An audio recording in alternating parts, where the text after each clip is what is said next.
now tuned in back to your favorite breakfast show, Tea or Coffee. If you have not followed us on our Instagram page, now is the perfect time at Watch Tea or Coffee. We have exciting show for you this Friday to acknowledge and celebrate Halloween. Now, thank you very much to the Newspaper Review for giving us the dailies on what is going on in our society in Nigeria and in the international community. Now we're going to continue the conversation on vitiligo. We're going to continue the conversation on vitiligo this morning. Unfortunately, we are actually joined in the studio by a guest, Dr. Bamidele Ife Montero. He is a doctor that specializes in alternative medicines. Through the gifts of nature, he has been able to synthesize plant extracts to cure certain conditions that defy orthodox treatment. So, I'm very excited that we have you in our studio this morning. Somebody who is coming from the practice of alternative medicines. It makes the conversation on vitiligo quite interesting when we begin to see, how alternative medicines can be used to manage this particular condition or disease, as its case may be. So thank you very much for joining us in the studio this morning. So let us start from the background and a basic definition. What is vitiligo? Let me start this way. That more often than not, a lot of people, when they see vitiligo in people, they think it's eczema or atopic dermatitis. Okay. So they have spent so much buying antifungal creams. Some have used it for 3 months. Even in there is this something that even Yoruba developed to them and say, if follow some Igbo. Okay. You understand? Please translate. That eczema has turned into a white person. Okay, right. You understand? Yeah. So they give them that name because it looks at first, if you glance at it, it looks like an eczema, a thick one. And a thick eczema is dermatitis. Okay. Unfortunately, vitiligo is real in a lot of people. And sometimes it could look like, the effect when somebody experiences a fire burnt. The aftermath effect, the appearance, where there is yellowish of the lip, sometimes and or the affected burnt parts. Vitiligo looks like it also. So some people, if you ask you, did you experience any form of a fire? Say no. Vitiligo on its own is an acquired skin disease that is characterized by patches of unpigmented skin. Now these patches, they are thick. By touching it, if you put your hand on it, it's not smooth like a normal skin texture. Right. It's very thick. It's a patch. So because it's a patch, in fact, the old ones begin to give it different kind of name. Because they don't know what it is. You understand? So there is a pigment in the skin that is responsible for skin coloration, our eye color, our hair color, which is called melanin. Right. So in the absence of this melanin that's supposed to give color to the skin, then you start having a light white patches coming out of the skin. But what happens there is that melanin is no longer functioning or it's not there. And so that condition is vitiligo. Okay. All right. So it's interesting that you define it as a disease. Yeah. What sets vitiligo? Because I'm asking this question because I've always considered it as a condition. Okay. So what classifies it as a disease, as a skin disease? Well, it is classified as a disease because it is a skin condition. Okay. The skin is no longer in its natural habitat. Right. You understand? So it is a disease. Okay. All right. So, what are the causes of vitiligo? And I know you've mentioned hereditary. Yeah. That it can be acquired. It can be hereditary. So, what are some of the other causes of vitiligo? Unfortunately, sometimes there are no clear causes for vitiligo. even after all necessary testings been done to some people, you won't have a clear idea of what actually caused it, but you just see that it's developing, growing rapidly in them.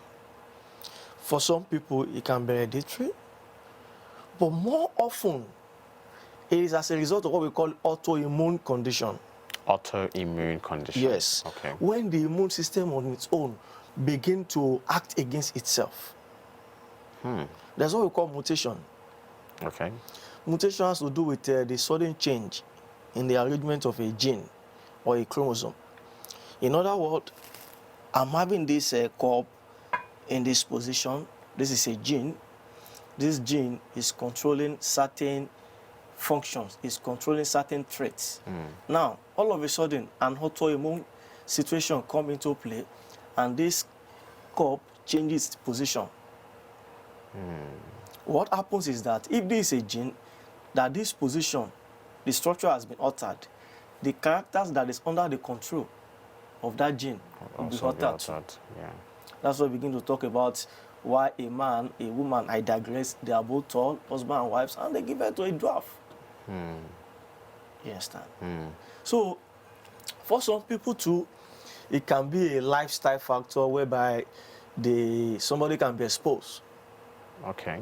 or have a contact with a certain chemical, which actually change the structure of the skin.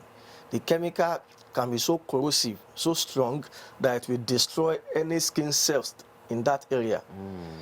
And suddenly, vitiligo start to develop. Interesting. Okay, so symptoms. Let's talk about symptoms. Now, when I was in university, Okay. I had a friend, a Romanian woman, all right, she was a white lady, and she started developing vitiligo towards the ending on university. And it was a shock to her because she had never experienced something like this her whole life, and then suddenly her skin started to change.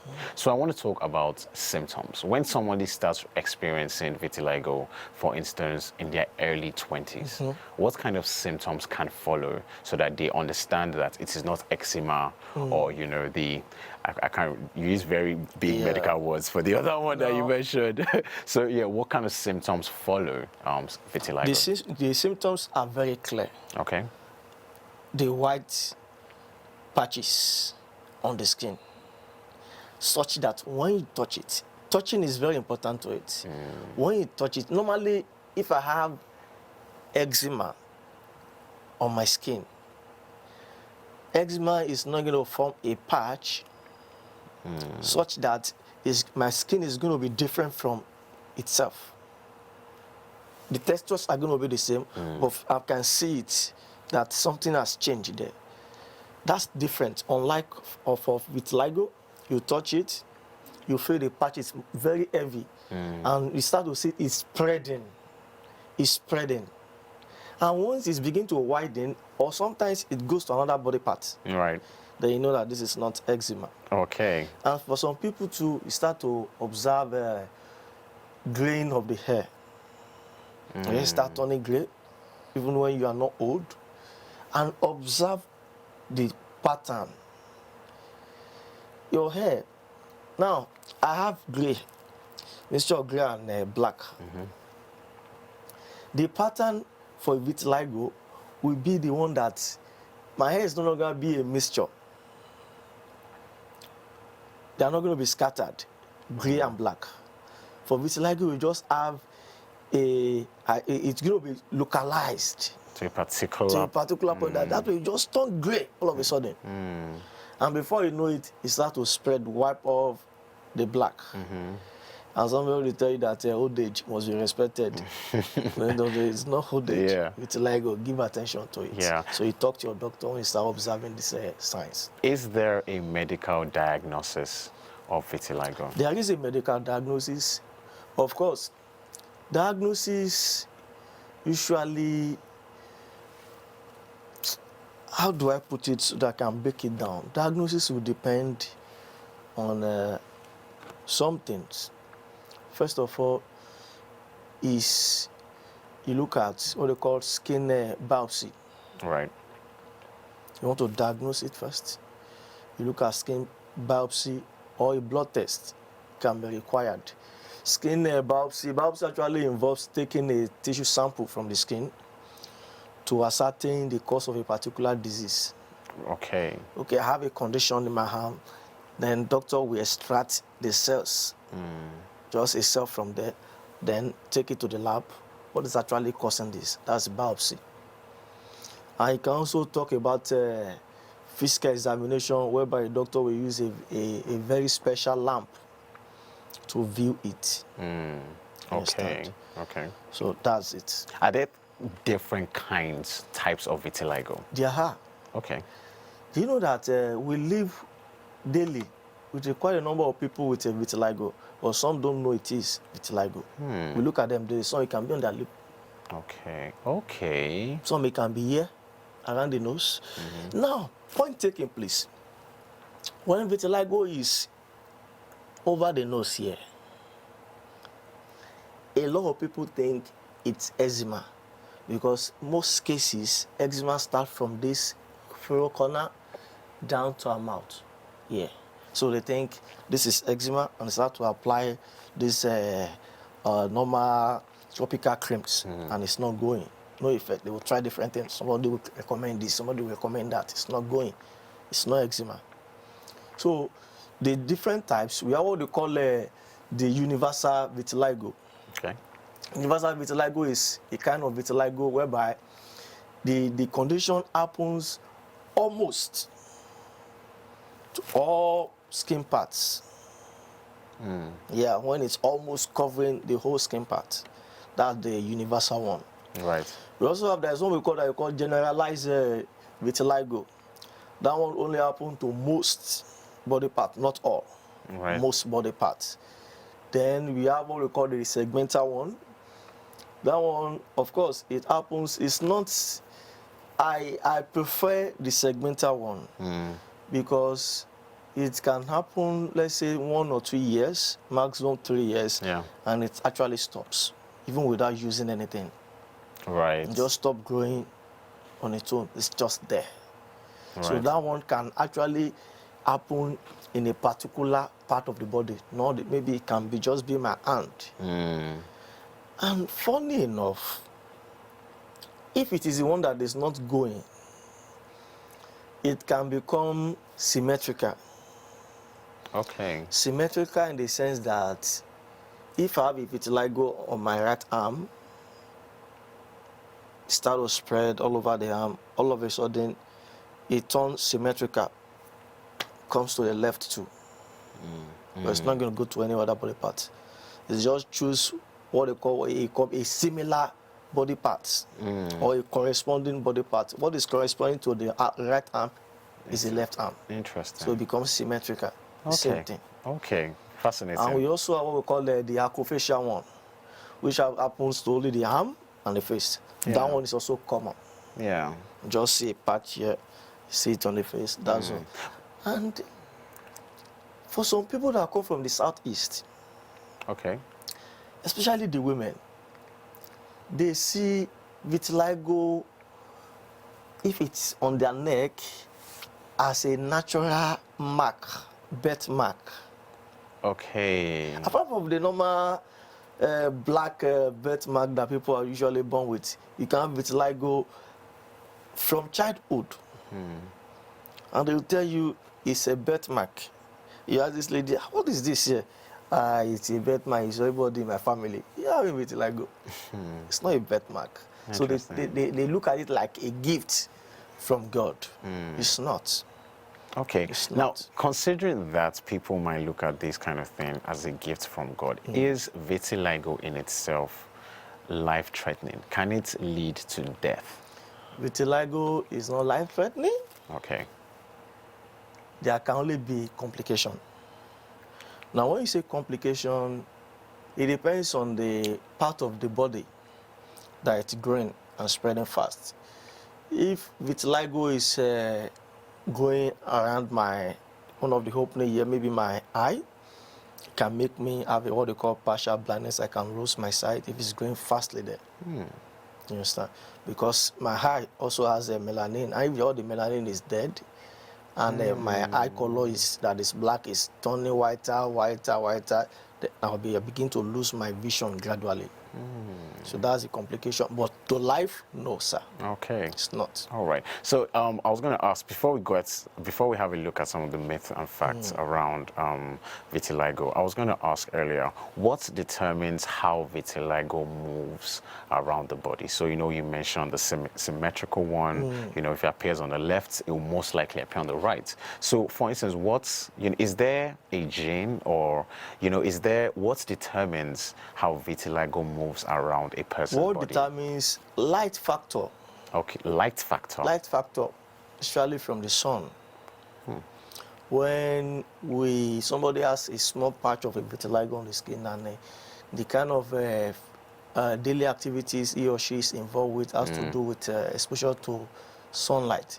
Okay. Especially the one that is between the 12 and the 2 p.m., which is the ultraviolet B, the very strong one.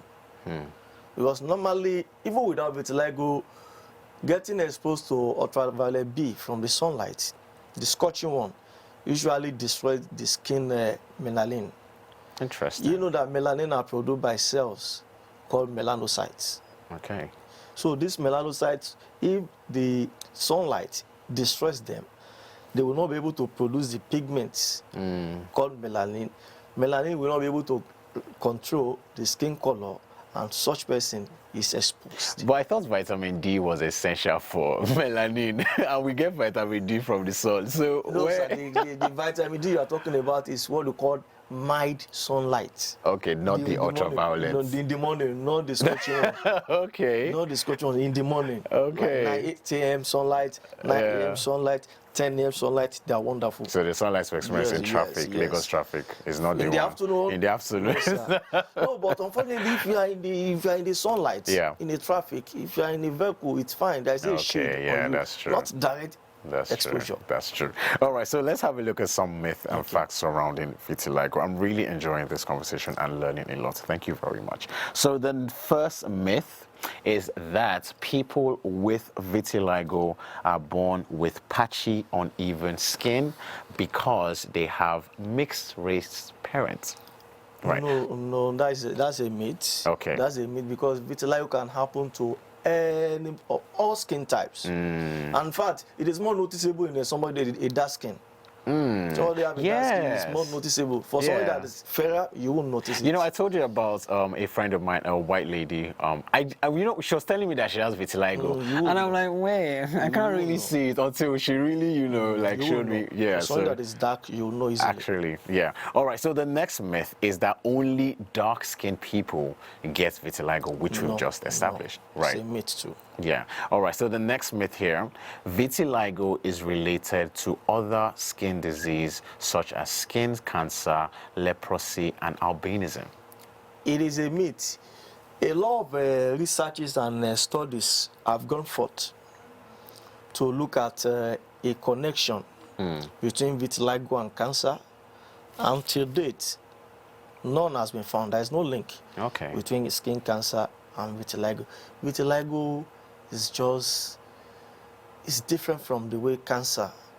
Cancer cells, they are cells that spread rapidly. Vitiligo, the melanin is destroyed. It exposes the skin. That's just it. So there's no connection. Okay, so how about albinism though? Because it seems like albinism, seems to me, is like they're in the same WhatsApp group with albinism vitiligo. Has to do with a gene that is supposed to regulate melanin. Okay. When melanin is not produced, you have an albino. Okay. Albinism is a skin discoloration. Okay. And it's not localized. It's the whole body part. That person that is an albino does not have, or even if he or she has minimal melanin. You understand?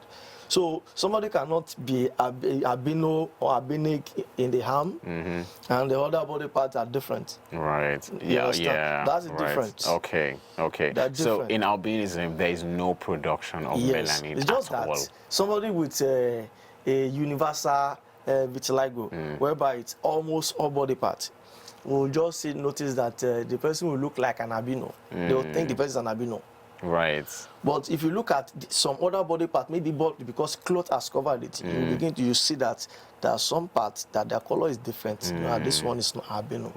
Okay.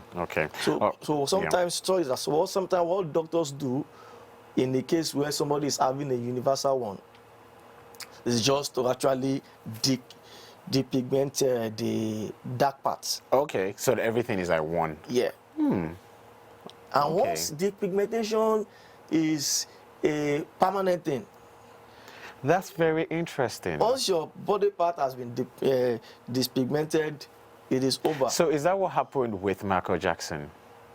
We're talking about, I'm bringing this as a case study because we're talking about Michael Jackson and vitiligo earlier on the show this morning. You know, so Michael Jackson obviously went from a black person, an African-American person, black pigmented person, to a white pigmented person. So is that probably, well, obviously, you know, not bearing that, we don't have all the facts. Yes, we don't have all the facts. Is that possibly what happened? There is a possibility. That's interesting. There is a possibility extracting is the black melanin.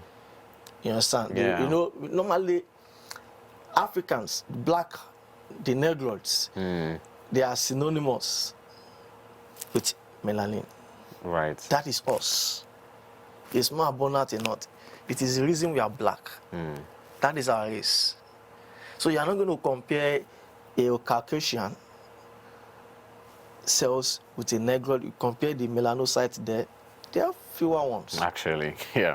All right, so let's have a look at the next myth. Okay. All right, so the next myth here says that vitiligo only affects skin that you can see, such as on faces and hands. But we just established that. Yeah, it can affect any part of the body. All right, so to move on to the next myth very quickly, vitiligo is made worse by eating certain combinations of foods. Now, I want to ask a question about lifestyle, because, you know, you did mention that some form of lifestyle changes can cause vitiligo to actually begin to appear. Is dieting one of those things? There was a research that was conducted. They selected few patients with vitiligo and they placed them on lifestyle dieting. Eat this, don't eat this. And some patients generally reacted to certain food substances. But then, the research became inconclusive as to if it is vitiligo reacting to the food, or generally the people are reacting to the food, their total body, especially if you have autoimmune disorder. Because for somebody with autoimmune disorder, there are certain foods you must avoid, which can actually make your condition worsen. You understand? It can worsen the condition. You understand? Yeah. So they avoid them. For instance, some patients with vitiligo also said that eating banana, the sweet basil, you know, basil is right. Yes. what do they call it? If you're scent leaf. Yeah. Okay. They're using it to cook. Yeah. Or drinking the water helps them. Some said citrus, because vitamin C, for somebody with vitiligo, vitamin C is also very necessary. Right. So, and you know that the citrus is abundant in vitamin C. Right. So when they eat more of a citrus, there is also the ginkgo biloba. Okay. Unfortunately for us in Africa, it is an imported plant. Okay. It's an ancient Chinese plant. All right. So before we get into medicine, all right, which I really wanted to see, I want to see from your perspective how alternative medicines can actually be used to help manage vitiligo. Let's have a look at one more myth, and then we get into alternative medicine. Now, this last myth says that people with vitiligo are often impaired with other physical and mental disabilities. Can vitiligo affect a person's maybe communication skills, you know, motor skills, whatever the case may be? That means, if we look at it carefully, Okay. I'm not going to say yes, I'm not going to say no. The reason is this. You are linking certain disabilities to vitiligo. It is not vitiligo causing the disabilities. It can be the autoimmune disorder that is Okay. causing the disabilities. Okay. And don't forget, vitiligo can also be triggered by Autoimmune disorder. So there is a connection somewhere, but not direct connection. Okay, okay. All right, now let's get into medicine and treatment.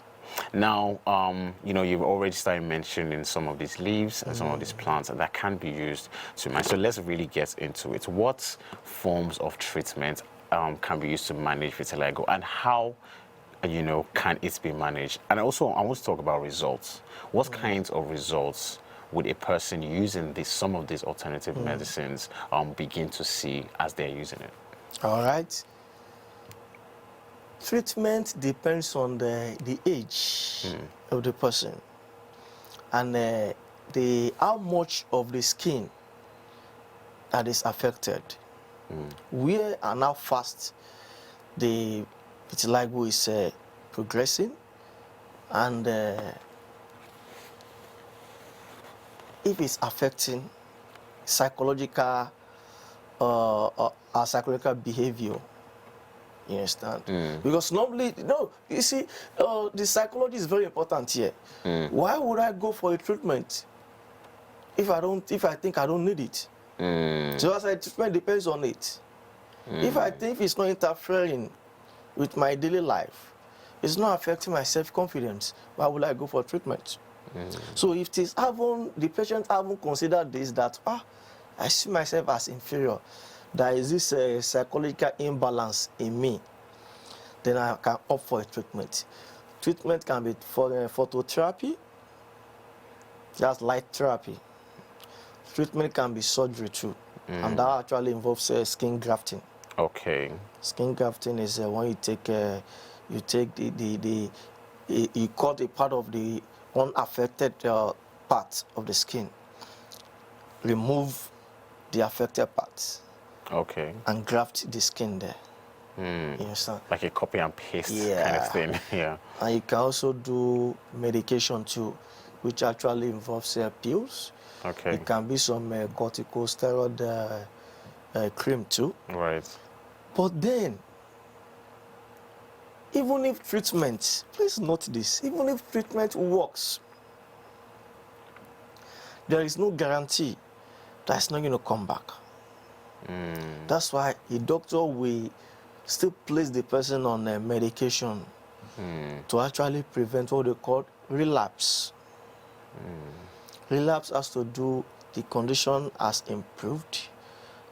After a while, it's degenerate again. So to prevent the relapse, they will give you some medication.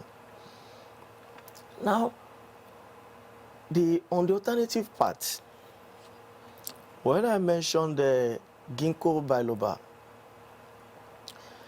had it been our geography in Africa is favored to have this plant grow naturally, we will have been of help. The maiden tree, which is the ginkgo biloba, is a Chinese ancient plant. Okay. And the Chinese have used it for a longer period. Now, the reason biloba is used, please note, for vitiligo, it's because biloba is generally used to treat any autoimmune condition. Okay, right. I get my point. Yeah. So if vitiligo is caused by autoimmune condition, biloba can attend autoimmune condition, and it's also used for people with memory loss too. And memory loss can also be autoimmune. Okay. Dementia, autoimmune. All right. You understand? Yeah. So when you deal with it works from the immune system. Once you are able to get rid of the autoimmune condition working perfectly, then gradually you apply cream. I begin to see changes. Your skin is improving with time. And if in a case whereby treatment has not worked, depending on the number of body parts that vitiligo has covered. Yeah. Like what I mentioned before, you pigment the other part that is colored, so that the person just look like a white person. You Right. understand? So Yeah. you let the person be, because it's not a threat to life. Yeah. So the person, it's capital intensive. Yeah. So It goes a lot of money. Yeah. So treatment begins from the inside Yes, from first, the inside. dealing with whatever Yes. autoimmune Yes. dysfunction might be there Yes. before we begin outside. All right. So now to wrap up the conversation this morning, I would like you to encourage those living with vitiligo, or parents dealing with children with vitiligo, marriage, husbands or wife dealing with partners with vitiligo, whatever the case may be. That is your camera. So a word of encouragement from you this morning. For anyone that is watching and listening to us this morning, vitiligo is not the end to life. It is a condition that does not affect our standard of living. It does not affect our way of life. We can survive it. We can live with it. Don't be stigmatized, because it is not life-threatening. There is no threat to your life. There is no threat to your existence. And I'm going to give you one cheap thing that can also help, which of course is, I'm just doing it as a, let me say, community service. There's what we call shea butter. Shea butter has about 32 functions. Shea butter is a very strong antioxidant agent that can stimulate the skin's melanocytes to produce melanin. Somebody with vitiligo, what you need is a melanin, and shea butter can help you, but it takes months to see visible results. So if you can make, if you have vitiligo in your skin and you can make shea butter your daily cosmetic, it is an added advantage for you. Very cheap. Now when we say shea butter, we're not talking about this your reprocessed and repackaged shea butter that they sell in stores. Sorry, They sell sorry for to cut you. you off. So, not for advert placement, shea butter as in the natural organic The natural product. one, the local Yes, one. please go on. Yes. The local Yes. one from these local sellers. Yeah. Yes, that's all you need. Because most times, what some people call shea butter is not actually what they use as shea butter. Some just like, if you want to turn it to a cream, you need to say that you have actually lost the potency. You talk about the local shea butter Yeah. that people can even turn to oil to drink. Does a lot of good. Interesting. People can use it to cook. Does a lot of good. People can use it as a hair cream, as body cream. It's very good. So it helps to regrow the melanocytes, which actually helps the melanin. Because vitiligo, what they need is melanin. All right, that's Dr. Bamidele Ife Montero. Thank you very much for coming on our show this morning. It's my I have pleasure. learned a lot. Honestly speaking, I have learned a lot, and I'm sure our viewers at home are very grateful for this awareness on vitiligo that we have been able to achieve. That is Dr. Bamidele Ife Montero on the conversation on vitiligo. We're going to go on a very quick break. When we return, tea or coffee continues. Stay with us.